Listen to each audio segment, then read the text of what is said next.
இங்க ஒருத்தன் பாத்தீங்கன்னா ரோட்ல நின்றுட்டு இருக்கிற காரை வந்து கிளீன் பண்ணிட்டு இருக்கிறான்.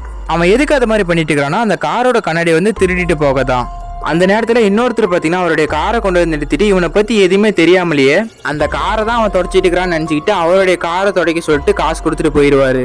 அவர் போன கொஞ்ச நேரத்துல இவன் தொடச்சிட்டு இந்த காரோட கண்ணாடி அவன் கழட்டி எடுத்துக்கிட்டு அவனோட வண்டியில வச்சுட்டு அவன் திருடிட்டு போயிடுவான். அடுத்ததா பாத்தீங்கன்னா ஒரு போலீஸ் ஆஃபீஸர் அவருடைய காரை ஓபன் பண்ணான்னு வருவாரு. அப்போ பார்த்தீங்கன்னா அவருடைய காரோட சாவியை அங்கிருந்து ட்ரைனேஜில் தெரியாம போட்டுருவாரு. அந்த சாவியை அவர் எடுக்கிறதுக்காக ஒரு கம்பியை பயன்படுத்தி எடுக்கலான்னு ட்ரை பண்ணிட்டு இருப்பாரு. அந்த நேரம் பார்த்தீங்கன்னா அந்த கார் கண்ணாடி திருநவன் வந்து இங்கே வருவாங்க. அடுத்துதான் அவன் என்ன பண்ணுவான்னா அந்த போலீஸ் ஆஃபீஸரோட காரோட டயரை வந்து திருடலான்னு பார்ப்பான். இதுக்காக அவன் என்ன பண்ணுவான்னா ஒரு ஏர் பேக் எடுத்துட்டு வந்து அந்த காரை கடியில் வச்சுட்டு இவனோட வண்டியில அந்த ஏர் பேக்கோட பைப்பை வந்து கனெக்ட் பண்ணிட்டு ரேஸ் பண்ண உடனே அந்த ஏர் பேக்ல பாத்தீங்கன்னா காத்து நம்பிடுது. அதனாலே அந்த கார் பாத்தீங்கன்னா ஒரு பக்கமா தூக்க ஆரம்பிக்குது.